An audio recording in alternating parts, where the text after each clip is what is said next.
चलिए दोस्तों, तो आज मैं लेकर के आया हूं आपके सामने वाक्य रचना। आज का वीडियो जो रहेगा उसमें टॉपिक रहेगा वाक्य रचना। इससे पहले हमने जो भी वीडियो देखे हैं सभी शब्द रचना से रिलेटेड थे, संबंधित थे, लेकिन आज हम देखेंगे वाक्य रचना, किस तरह से वाक्य की रचना होती है। तो पहले तो हमें ये समझ लें वाक्य होता क्या है।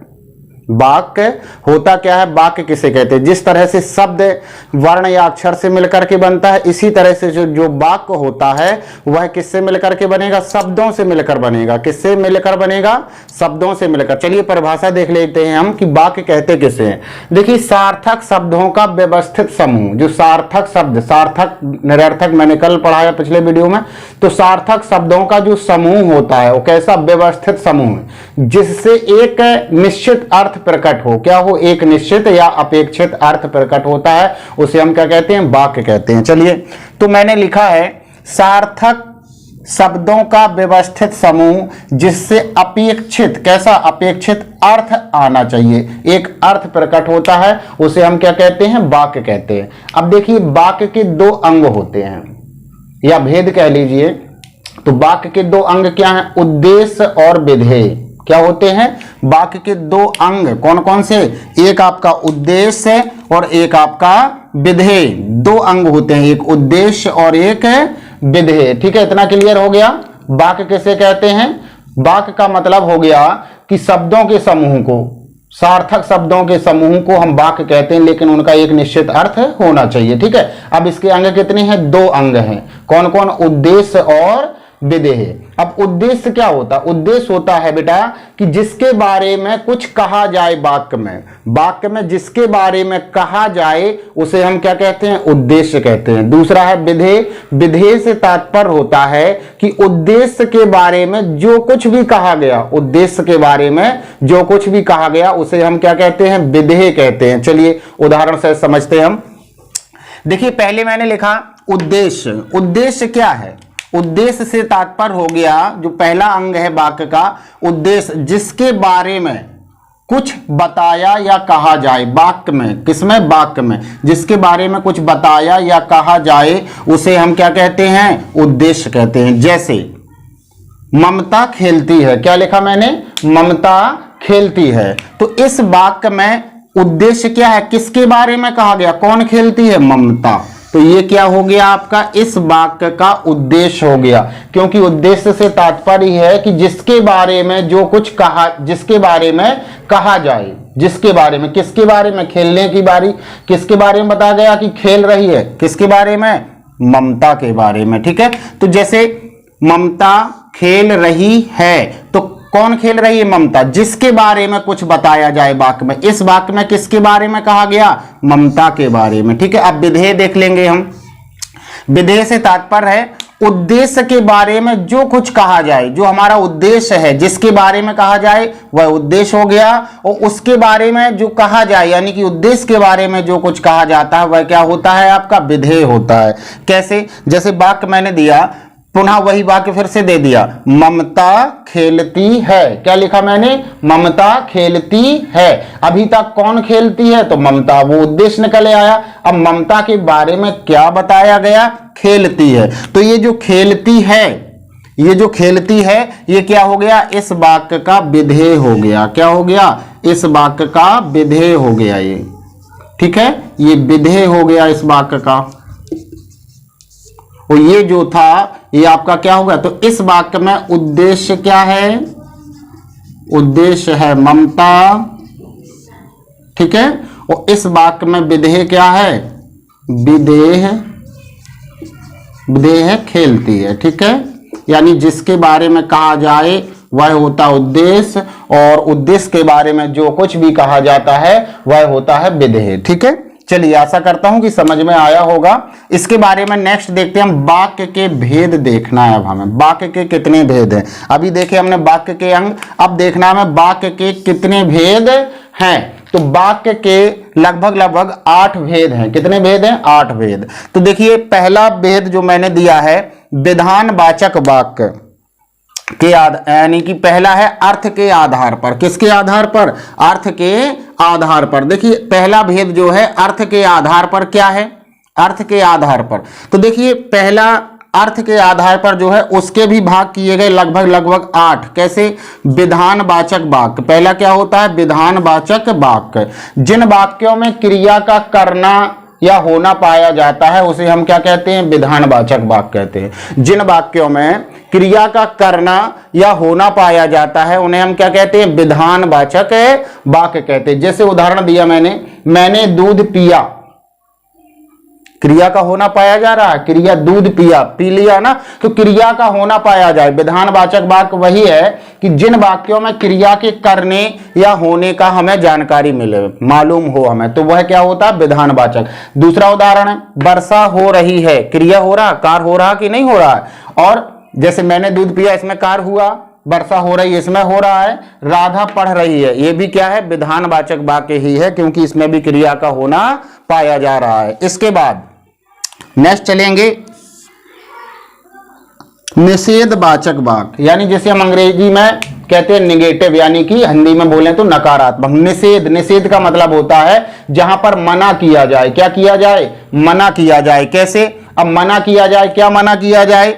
देखिए, जिन वाक्यों में कार्य न होने का भाव प्रकट हो, इसमें कार्य हो रहा है विधानवाचक में, दूध पिया, इसमें मैंने दूध नहीं पिया, मैंने दूध नहीं पिया, तो यहां क्या हो गया? निषेध हो गया, मना कर दिया। ऐसे वर्षा हो रही है तो यहां पर हो जाएगा वर्षा नहीं हो रही है। राधा पढ़ रही है तो यहां क्या हो जाएगा बेटा?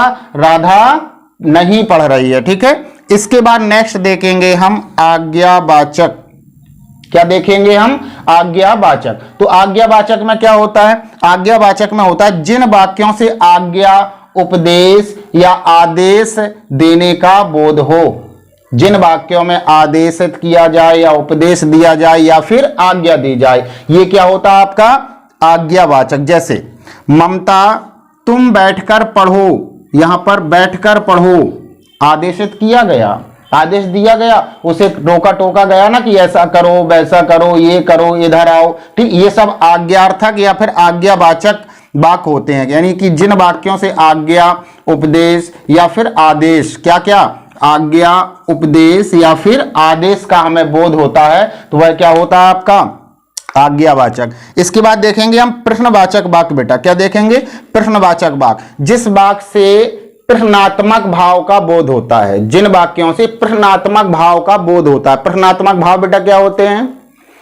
जैसे क्या, कब, क्यों, कैसे, कौन, इन सारी बातों का हमें पता चले। जैसे उदाहरण से देखिए, स्पष्ट हो जाएगा। जैसे उसका क्या नाम है? क्या, यहां पर आ गया ना क्या। तुम कहां रहते हो?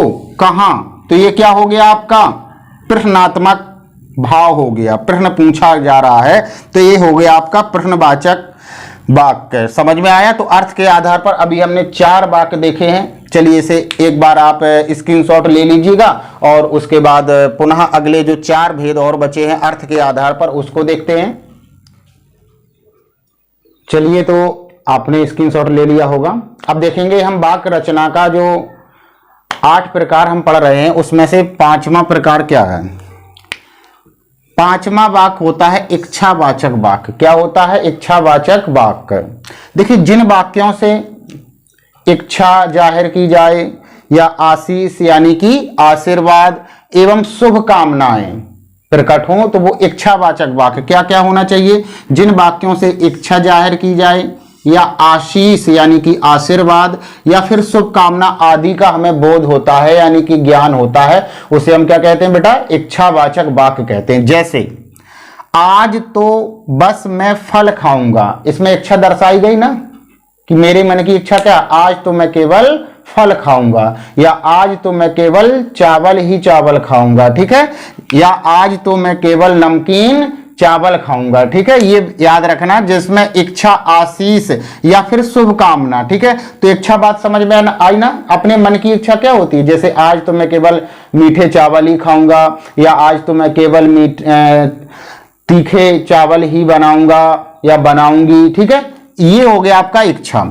इसके बाद आशीष यानी कि आशीर्वाद, जैसे दीर्घायु हो यानी कि लंबी उम्र हो आपकी, क्या कह देते हैं? आशीर्वाद देते ना, दीर्घायु हो। ठीक है, इसके बाद धनवान हो, क्या है? धनवान हो, तो इस तरह से आशीष, इच्छा, शुभकामनाओं वाले वाक्य जो होते हैं वो इच्छावाचक कैटेगरी में रखे जाते हैं। ठीक है, आगे देखेंगे हम संदेहवाचक। क्या पढ़ना हमें? संदेहवाचक।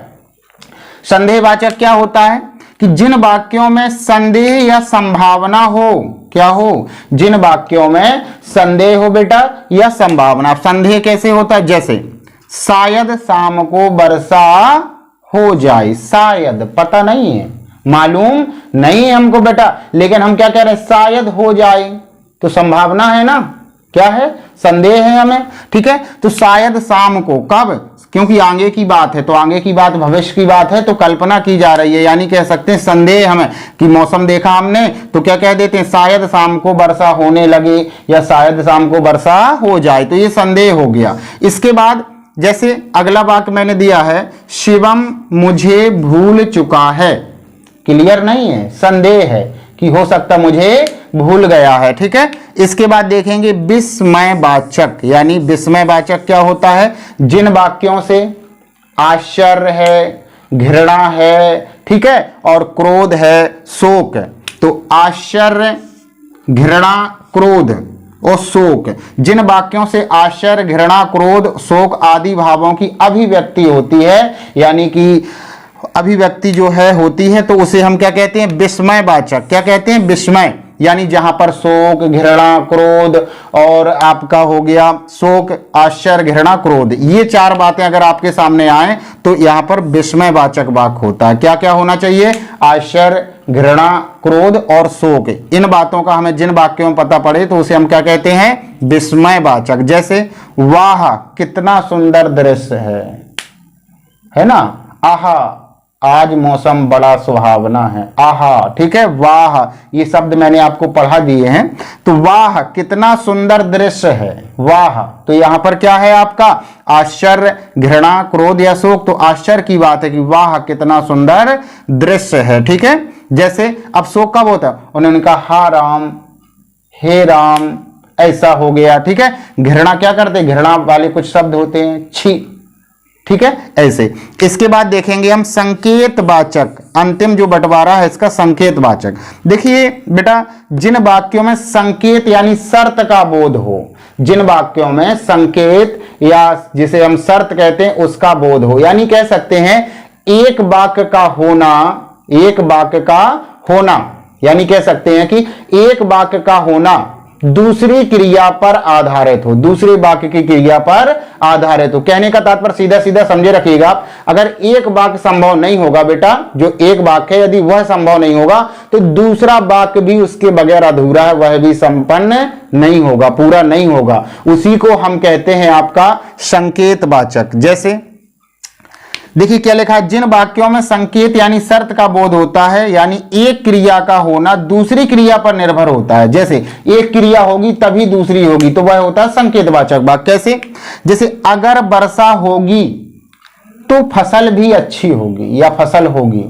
अगर वर्षा होगी तो फसल होगी, यानी कि अगर वर्षा होगी तभी तो फसल होगी, वर्षा नहीं होगी तो फसल नहीं होगी। कहने का तात्पर्य वर्षा नहीं होगी तो फसल भी नहीं होगी, और जब वर्षा होगी तभी फसल होगी। तो समझ में आया कि एक क्रिया दूसरी क्रिया पर कैसे आधारित है, कि वर्षा होगी तभी तो क्या हो गया बेटा, फसल उगेगी, और वर्षा नहीं होगी तो फसल भी नहीं होगी। ठीक है, इसके बाद जैसे सेकंड मैंने दूसरा उदाहरण लिया, यदि तुम कन्याकुमारी चलो तो मैं भी चलूं। यदि तुम कन्याकुमारी चलो तो मैं भी चलूं, यानी यदि तुम, जब तुम जाओगे तभी तो मैं जाऊंगा, और तुम नहीं जाओगे, क्योंकि यदि तुम जाओ तो मैं जाऊंगा, तो यदि तुम जाओगे तभी तो यानी कि एक क्रिया पर दूसरी क्रिया आधारित होती है। जैसे इसमें था कि वर्षा होगी तभी फसल होगी, वर्षा नहीं होगी फसल नहीं होगी। तुम कन्याकुमारी जाओगे तभी मैं जाऊंगा, तुम नहीं जाओगे तो मैं नहीं जाऊंगा। तो इस तरह से आपका ये हो गया कि एक क्रिया का दूसरी क्रिया पर आधारित होना ही क्या होता है, संकेतवाचक। ठीक है, इस तरह से हमने अर्थ के आधार पर वाक्य के हमने कितने भेद पढ़ लिए, 8 भेद पढ़ लिए। ठीक है, अगर वीडियो पसंद आ रहा है तो वीडियो को लाइक शेयर करें जरूर, और अगर चैनल पर पहली बार आप आए हैं तो चैनल को सब्सक्राइब करें। अगले वीडियो पुनः एक नए टॉपिक के साथ मिलते हैं, तब तक के लिए नमस्ते।